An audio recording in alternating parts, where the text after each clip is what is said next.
Hi friends, welcome to news media reporting. Friends, ನಾವಿವತ್ತು ದ್ವಾರ್ಕೀಶ್ ಅವರ life story, ಅವರು ಹೇಗೆ ಸಿನಿಮಾ ರಂಗಕ್ಕೆ ಬಂದರು, ಅವರ ಸಾಧನೆಗಳೇನು, ಡಾಕ್ಟರ್ ರಾಜ್ಕುಮಾರ್ ಫ್ಯಾಮಿಲಿ ವಿರುದ್ಧ ಮುನಿಸಿಕೊಳ್ಳಲು ಏನು ಕಾರಣ, ರಾಜ್ ಲೀಲಾ ವಿವಾದ ಹುಟ್ಟು ಹಾಕಿದೆ ದ್ವಾರ್ಕೀಶ, ಇವರ ಎರಡನೇ ಪತ್ನಿ ಇವರಿಗೆ ಸಿಕ್ಕಿದ ಹೇಗೆ, ಇವರ ಮಕ್ಕಳೆಷ್ಟು ಎಂಬೆಲ್ಲ ಮಾಹಿತಿ ತಿಳಿಯೋಣ.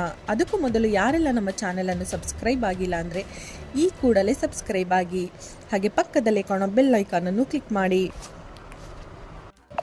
ದ್ವಾರ್ಕೀಶ್ ಬಾಲ್ಯ ಮತ್ತು ಶಿಕ್ಷಣ.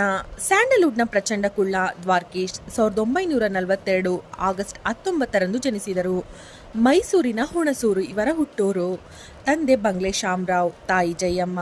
ಇವರ ತಂದೆ ಶಾಮರಾವ್ ಆಗಿನ ಕಾಲದಲ್ಲೇ ಲಾಯರ್ ವೃತ್ತಿ ಮಾಡ್ತಾ ಇದ್ರಿಂದ ಇವರದ್ದು ಅನುಕೂಲಸ್ಥ ಕುಟುಂಬವೇ ಆಗಿತ್ತು.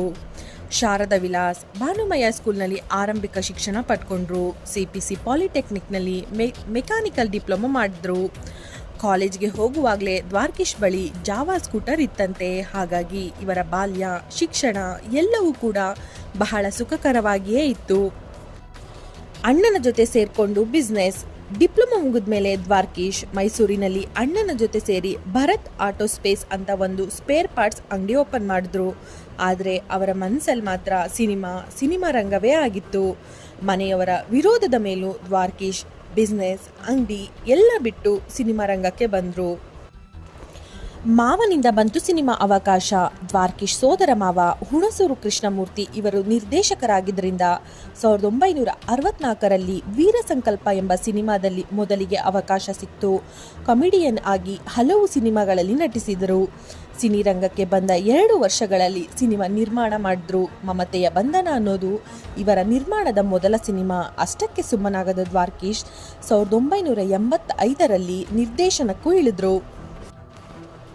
ವಿಷ್ಣುವರ್ಧನ್ ಅಭಿನಯದ ನೀ ಬರೆದ ಕಾದಂಬರಿ ಸಿನಿಮಾ ನಿರ್ಮಾಣದ ಜೊತೆಗೆ ನಿರ್ದೇಶನ ಕೂಡ ಮಾಡಿದ್ರು. ವರನಟ ಡಾಕ್ಟರ್ ರಾಜ್ಕುಮಾರ್ ಸಿನಿಮಾಗಳಿಗೆ ದುಡ್ಡು ಹಾಕಿದ್ರು. ಸಿಗಲಿಲ್ಲ ರಾಜ್ಕುಮಾರ್ ಕಾಲ್ ಶೀಟ್. ದ್ವಾರ್ಕೀಶ್ ಕೈ ಹಿಡಿದ ಆಪ್ತ ಮಿತ್ರ ವಿಷ್ಣುದಾದ. ಕಾಲ ಕಳೆದಂತೆ ಅಣ್ಣವರ ಕಾಲ್ ಶೀಟ್ ದ್ವಾರ್ಕೀಶ್ಗೆ ಸಿಗಲಿಲ್ಲ. ದ್ವಾರ್ಕೀಶ್ ತುಂಬ ಸಂಕಟಕ್ಕೆ ಸಿಲುಕಿದ್ರು.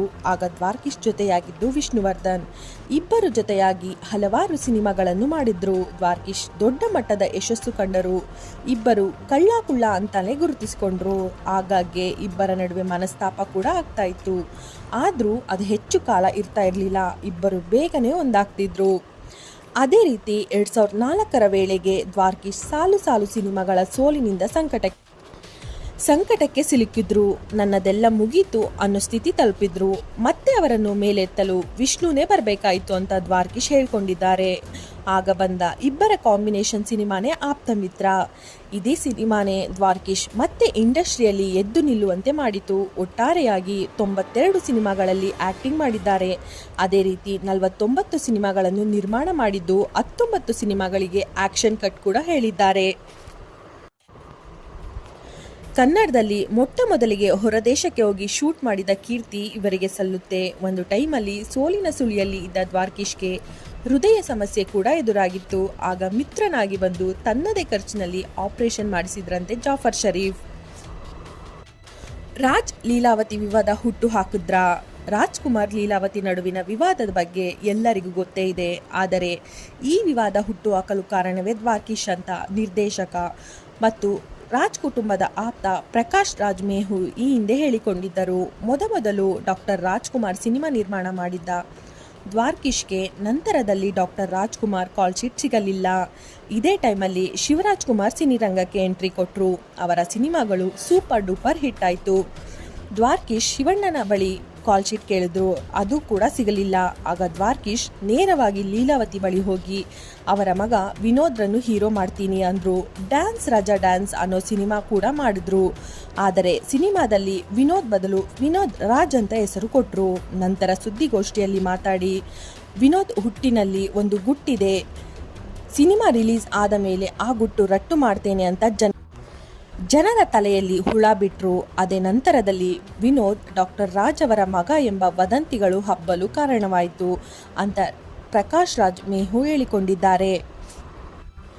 51ನೇ ವಯಸ್ಸಿನಲ್ಲಿ ದ್ವಾರ್ಕೀಶ್ಗೆ ಪ್ರೀತಿ ಮತ್ತೆ 2ನೇ ಮದುವೆ. ದ್ವಾರ್ಕೀಶ್ ದೂರದ ಸಂಬಂಧಿಯಾಗಿದ್ದ ಅಂಬುಜಾ ಅನ್ನೋರನ್ನು ನೋಡಿ ಇಷ್ಟಪಟ್ಟರು. ಇವರು ಸಿನಿಮಾ ರಂಗದಲ್ಲಿ ಇದ್ದಿದ್ದರಿಂದ ಅಂಬುಜಾ ಅವರ ತಂದೆ ಇವರಿಗೆ ಹೆಣ್ಣು ಕೊಡಲು ನಿರಾಕರಿಸಿದ್ರು. ಆದರೂ ಅಂಬುಜಾ ಅವರು ತನ್ನ ತಂದೆಯ ಬಳಿ ಹಠ ಮಾಡಿ ದ್ವಾರ್ಕೀಶ್ ಅವರನ್ನು 1962ರಲ್ಲಿ ಮದುವೆಯಾದರು. ಅಂಬುಜಾ ಅವರು ದ್ವಾರ್ಕೀಶ್ಗಿಂತ 6 ತಿಂಗಳು ದೊಡ್ಡವರು. ಇವರು MSc ಮಾಸ್ಟರ್ ಇನ್ ಸೈನ್ಸ್ ಮಾಡಿ ದಯಾನಂದ ಕಾಲೇಜಿನಲ್ಲಿ ಸೈನ್ಸ್ ಲೆಕ್ಚರರ್ ಆಗಿದ್ದರು. ಈ ದಂಪತಿಗೆ 5 ಜನ ಗಂಡು ಮಕ್ಕಳು. ಮೊದಲನೇ ಮಗ ಸಂತೋಷ್, ಇವರು ಅಮೆರಿಕದಲ್ಲಿ ಕೆಲಸದಲ್ಲಿದ್ದಾರೆ. ಎರಡನೇ ಮಗ ಯೋಗೇಶ್. ದ್ವಾರ್ಕೀಶ್ ಇವರ ಬಳಿಯೇ ಇದ್ದದ್ದು. ಇವರು ಸಿನಿಮಾ ನಿರ್ಮಾಣ ಮಾಡ್ತಾ ಇದ್ದಾರೆ.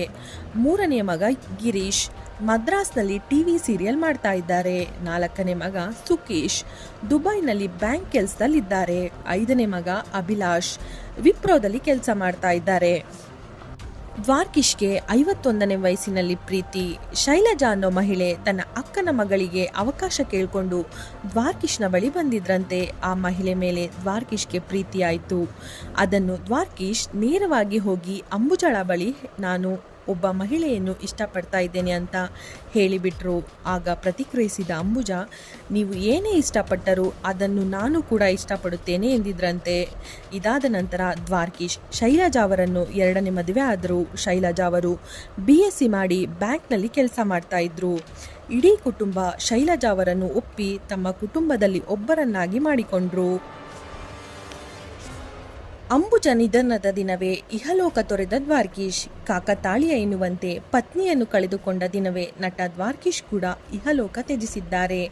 ದ್ವಾರ್ಕೀಶ್ ಮೊದಲನೇ ಪತ್ನಿ ಅಂಬುಜಾ 16 ಜುಲೈ 2021ರಂದು ನಿಧನರಾಗಿದ್ದರು. ದ್ವಾರ್ಕೀಶ್ ಕೂಡ ಇದೇ ದಿನ ಕಣ್ಮುಚ್ಚಿದ್ದಾರೆ. ಮುಂಜಾನೆ 9:45ಕ್ಕೆ ಅಂಬುಜಾ ಅವರು ಪ್ರಾಣ ಬಿಟ್ಟಿದ್ದರೆ ದ್ವಾರ್ಕೀಶ್ ಕೂಡ ಅದೇ ಹೊತ್ತಿಗೆ ಉಸಿರು ನಿಲ್ಲಿಸಿದ್ದರು ಎಂದು ಅವರ ಪುತ್ರ ಯೋಗೇಶ್ ತಿಳಿಸಿದ್ದಾರೆ. ಫ್ರೆಂಡ್ಸ್, ಈ ಮಾಹಿತಿ ಯಾರಿಗೆಲ್ಲ ಇಷ್ಟ ಆಗಿದೆಯೋ ದಯವಿಟ್ಟು ಕಮೆಂಟ್ಸ್ ಮಾಡುವ ಮೂಲಕ ತಿಳಿಸಿ. ಹಾಗೆ ಯಾರೆಲ್ಲ ಇನ್ನೂ ನಮ್ಮ ಚಾನಲನ್ನು ಸಬ್ಸ್ಕ್ರೈಬ್ ಆಗಿಲ್ಲ ಅಂದರೆ ಈ ಕೂಡಲೇ ಸಬ್ಸ್ಕ್ರೈಬ್ ಆಗಿ. ಧನ್ಯವಾದಗಳು.